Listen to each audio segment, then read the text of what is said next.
Hello guys, welcome to my channel Deepa education J.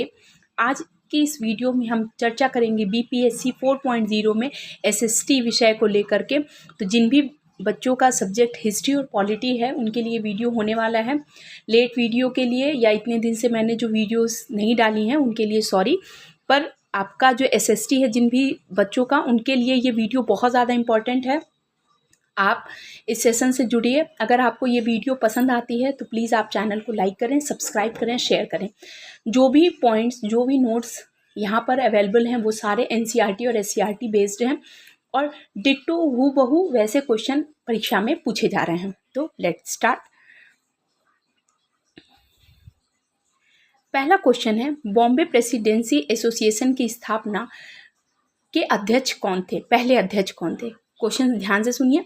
Bombay presidency association के पहले अध्यक्ष कौन थे? तो इसके अध्यक्ष थे जमशेद जी, ध्यान रखिएगा, बहुत इंपॉर्टेंट है। इसकी स्थापना कब होती है? तो 1885 में होती है। अब इससे रिलेटेड मैं कुछ इंपॉर्टेंट पॉइंट बताती हूँ। आपको पता है कि 1885 का जो समय हम देखते हैं वो बहुत ही ज़्यादा इंपॉर्टेंट हो जाता है। 1885 में कांग्रेस की स्थापना होती है, उसके साथ ही साथ बॉम्बे प्रेसिडेंसी की भी स्थापना होती है। अब बॉम्बे प्रेसिडेंसी की स्थापना, जैसे कांग्रेस की स्थापना अगर हम बात करते हैं तो इसमें जिनका नाम जुड़ा रहता है उसमें फिरोज शाह मेहता, सुरेंद्र नाथ बनर्जी, बाल गंगाधर तिलक, दादा भाई नौरोजी जैसे बहुत ही महत्वपूर्ण राष्ट्रवादी नेता कांग्रेस से जुड़े थे। इसमें गरम दल और नरम दल के भी नेता कांग्रेस की स्थापना से जुड़े थे। वहीं पर बॉम्बे प्रेसिडेंसी की बात करें तो तैयब जी, ध्यान से सुनिएगा,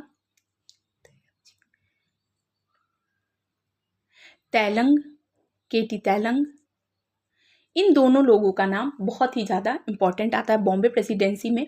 हम ये दो नाम जो है बहुत ज़्यादा इम्पॉर्टेंट, तैयब जी और तेलंग का नाम, टीएम तेलंग का नाम बहुत ही महत्वपूर्ण हो जाता है। आपको पता है कि 1885 में भारतीय राष्ट्रीय कांग्रेस की स्थापना सबसे पहले बम्बई में गोकुल दास तेजपाल संस्कृत विद्यालय में इसकी स्थापना होती है, इसकी पहली सभा होती है।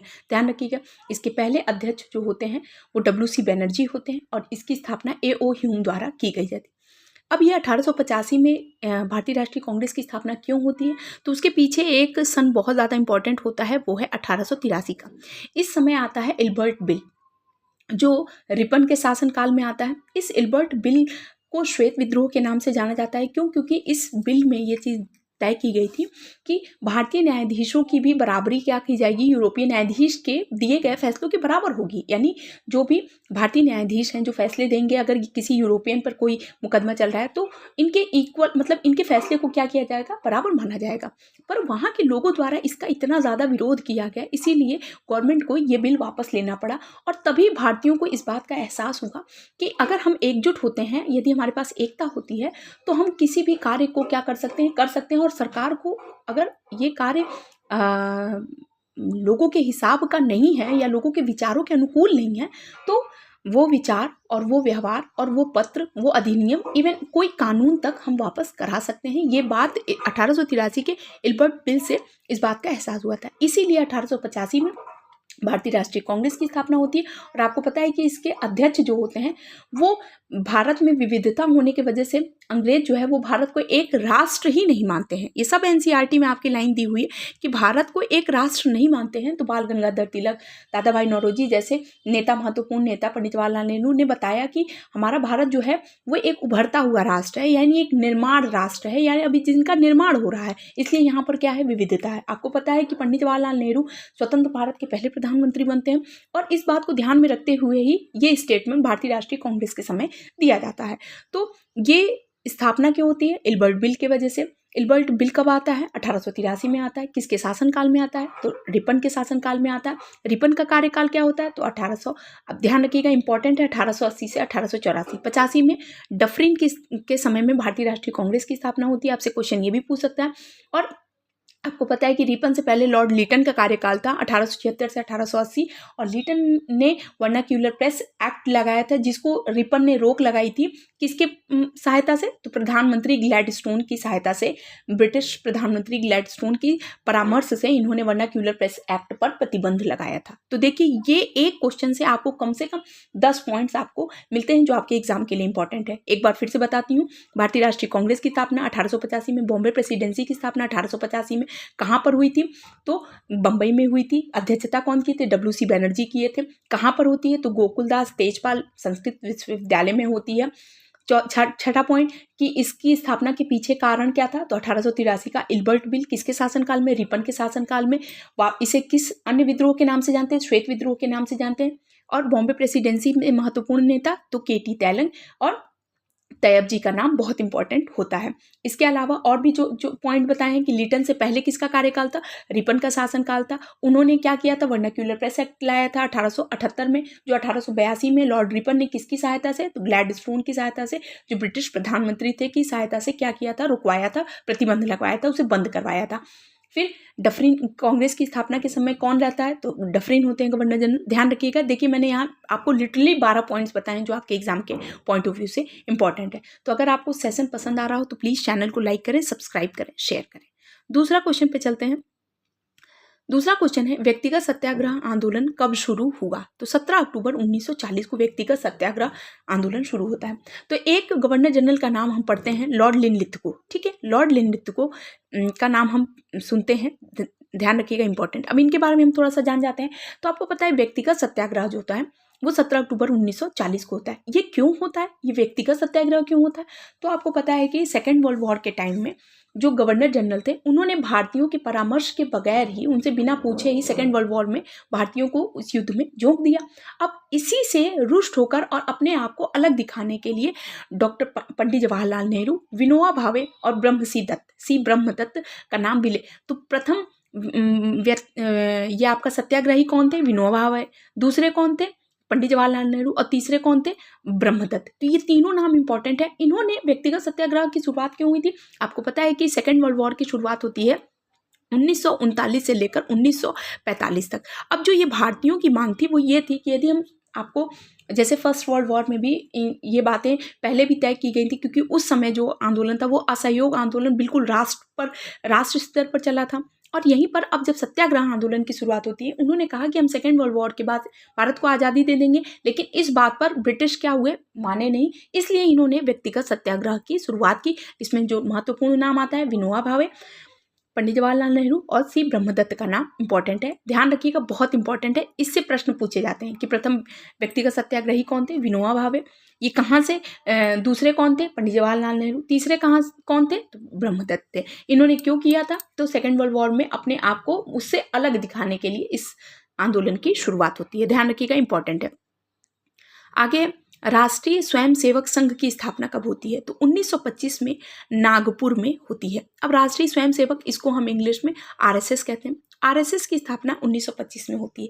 इसके अलावा CPI यानी कम्युनिस्ट पार्टी ऑफ इंडिया की भी स्थापना 1925 में होती है। ये दोनों चीज़ बहुत इंपॉर्टेंट है। अब जो राष्ट्रीय स्वयंसेवक संघ या CPI यानी कम्युनिस्ट पार्टी ऑफ इंडिया की बात करते हैं, तो कम्युनिस्ट पार्टी ऑफ इंडिया की स्थापना भी 1925 में ही होती है। ये पार्टी आगे चल के 1964 में, ध्यान रखिएगा, 2 पार्ट्स में डिवाइड हो जाती है। एक पार्ट्स को CPI कहते हैं और दूसरे पार्ट को CPIM कहते हैं, यानी जो मार्क्सवाद को इंपॉर्टेंस देते हैं। अब इन्होंने क्या कहा था? इनका क्या मानना था? तो आपको पता है कि RSS जो है वो रूस की क्रांति से बहुत ज़्यादा प्रभावित हुए थे। और रूस की क्रांति जो उस समय 1917 में हुई थी, रूस की बोल्शेविक क्रांति से ये क्या हुए थे? बहुत प्रभावित हुए थे, क्योंकि वहाँ जो आंदोलन चला था वो किसान और मजदूरों के समर्थन से चला था। तो इस बात को ध्यान में रखते हुए CPI की भारत में कम्युनिस्ट पार्टी की स्थापना होती है। लेकिन आगे चलकर इसमें भी फूट पड़ती है, और जो CPI होते हैं यानी रूस की जो बोल्शेविक क्रांति पर आधारित होते हैं, वो जो पार्ट्स होता है वो CPI में डिवाइड हो जाता है, CPI में कन्वर्ट हो जाता है। और जो इसको मार्क्स से जोड़ते थे, मार्क्स की विचारधारा से, उसको CPIM कहते हैं। इसलिए फूट कब होती है, यानी CPI का डिवीज़न कब होता है? तो 1964 में। इसकी स्थापना कब होती है? तो 1925 में। और बहुत से लोग ऐसा बोलते हैं कि ताशकंद में इसकी स्थापना 1920 के दशक में हो जाती है। ऐसा भी प्रश्न आता है, ये आपके NCERT में दिया हुआ है, तो क्वेश्चन ध्यान रखिएगा, ये इंपॉर्टेंट हो जाता है। और हेड गवार इसके क्या थे? संस्थापक थे। ध्यान रखिएगा, इंपॉर्टेंट है। चौथा है क्वेश्चन, कांग्रेस बुलबुले के साथ खेल रही है, यह कथन किसका है? तो ये कथन था बिपिन चंद्र पॉल का। अब देखिए, ध्यान रखिएगा, बिपिन चंद्र पाल का। ये जो थे आमूल चूल परिवर्तनवादी थे। अब जो आमूल चूल परिवर्तनवादी थे, उनका मानना क्या था? उनका मानना था, पहली चीज, ये रचनात्मक कार्य पर बल देते थे। दूसरा पॉइंट, ये प्रतिवेदन, हाथ जोड़ना, विनती करना, प्रार्थना करना पर यकीन नहीं करते थे। इनका कहना था कि यदि हम किसी भी कार्य को करने, मतलब हमें आज़ादी चाहिए, आज़ादी के लिए अगर हमें थोड़ी हिंसा का सहारा लेना पड़े, या जैसे हम हिंसात्मक आंदोलन के बारे में, जैसे जब क्रांति आंदोलन के बारे में पढ़ते हैं तो हमें पता है कि उसमें क्या होता है, हिंसा होती है। जैसे हम 1908 का समय देखते हैं, आपको पता है किंग्सफोर्ड की गाड़ी पर क्या किया जाता है, बम गिराया जाता है। फिर सुभाष चंद्र आपके भगत सिंह के द्वारा लेजिस्लेटिव केंद्रीय असेंबली में भी बम गिराया जाता है। तो ये जो बम का गिरना था, उस समय क्या होता था, भारतीयों के पास आर्म्स एक्ट 1978 1979 आपके एससीईआरटी में 1979 दिया है, में 1879 में पारित होता है। तो आर्म्स एक्ट के तहत आपको कोई भी हथियार रखने से पहले उसका लाइसेंस अपने पास अनिवार्य रखना। अब ये इस एक्ट के द्वारा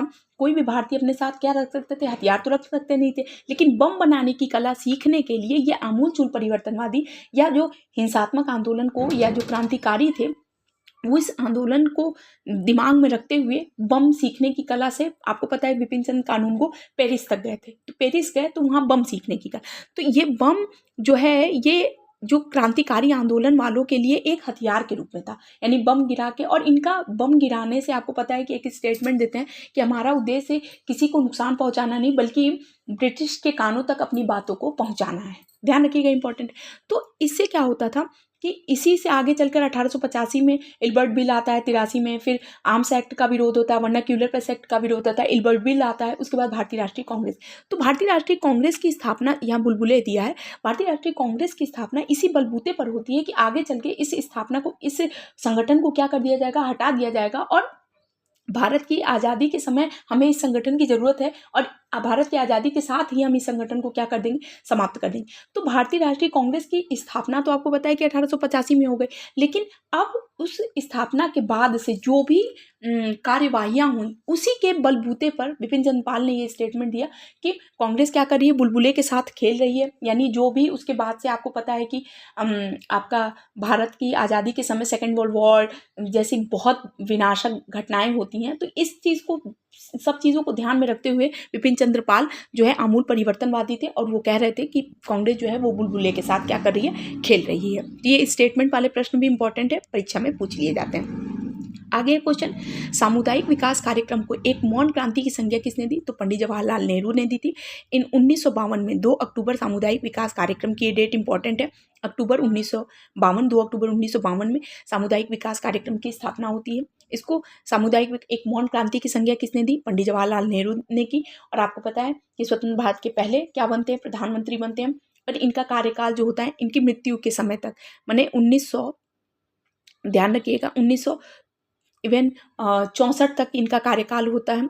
और ये जो है सबसे अधिक, अभी तक तो अभी वर्तमान में माननीय प्रधानमंत्री नरेंद्र मोदी का कार्यकाल चल रहा है। अगर वो नेक्स्ट कार्यकाल को पूरा करते हैं तो वो नेहरू के भी रिकॉर्ड को क्या करेंगे, पंडित जवाहरलाल नेहरू के भी रिकॉर्ड को क्या कर देंगे, अभी समतुल्य माना जा रहा है। क्योंकि इनका लगातार 1900, आपको पता है कि पहला आम चुनाव 1952 में होता है। हालांकि भारत देश आज़ाद 1947 में, तब से ये प्रधानमंत्री बने रहते हैं और अपनी मृत्यु तक क्या रहते हैं, बने रहते हैं।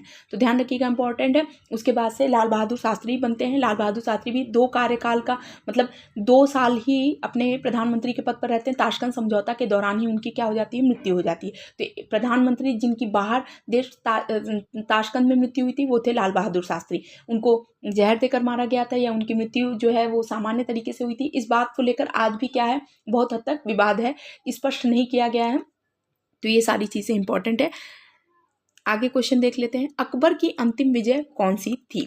तो असीरगढ़ की विजय अकबर की अंतिम विजय थी। आपको पता है कि उस 1605 में उसकी मृत्यु हो जाती है। 1601 की इसकी अंतिम विजय जो है असीरगढ़ की विजय थी। असीरगढ़ की विजय इसलिए इंपॉर्टेंट हो जाती है कि उसने इसके असीरगढ़ विजय के संबंध में कहा जाता है कि अकबर ने सोने की चाबियों से इसका ताला क्या किया था, खुलवाया था। तो असीरगढ़ की विजय इंपॉर्टेंट है। अकबर आपको पता है कि मुगल साम्राज्य का एक ऐसे राजा माने जाते हैं, सम्राट माने जाते हैं, जिन्होंने दास प्रथा का उन्मूलन किया, स्वयं को इबादत खाना की स्थापना की, दीन इलाही धर्म की स्थापना की, और इस तरह की बहुत दास प्रथा का अंत करना इनके काल का और इनकी जो उपलब्धियों में से सबसे महत्वपूर्ण उपलब्धि है।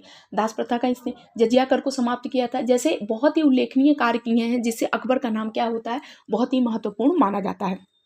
तो अकबर की अंतिम विजय कौन सी थी, तो असीरगढ़ की विजय थी, ध्यान रखिएगा। और सोने की चाबियों से इसे खुलवाया था, ऐसा है इस विजय के संबंध में कहा जाता है, ध्यान रखिएगा, इंपॉर्टेंट है।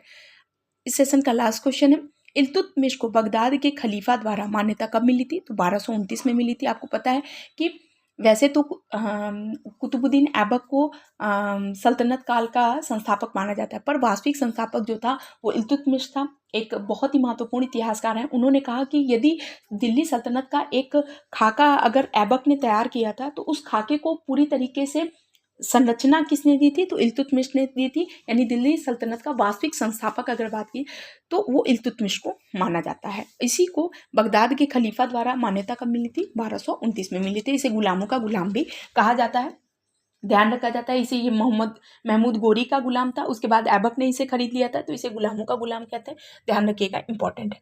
तो देखिए, ये इस सेशन के आज कुछ इंपॉर्टेंट क्वेश्चन थे जो आपकी परीक्षा के लिए बहुत ज़्यादा इंपॉर्टेंट है। अगर ये सेशन आपको पसंद आया हो तो प्लीज़ आप चैनल को लाइक करें, सब्सक्राइब करें, शेयर करें। ये सारे नोट्स जितने पॉइंट्स मैं बताई सब आपके NCERT बेस्ड हैं, और ये सारे आपके एग्ज़ाम में कहीं ना कहीं आए हुए हैं, तो मैं आपको यहाँ पर बताई हुई हूँ। तो आई होप आपके लिए वीडियो बहुत ज़्यादा इंपॉर्टेंट होगा। तो अगर आपको ये सेशन पसंद आया हो तो प्लीज़ चैनल को लाइक करें, सब्सक्राइब करें, शेयर करें। Thank you so much.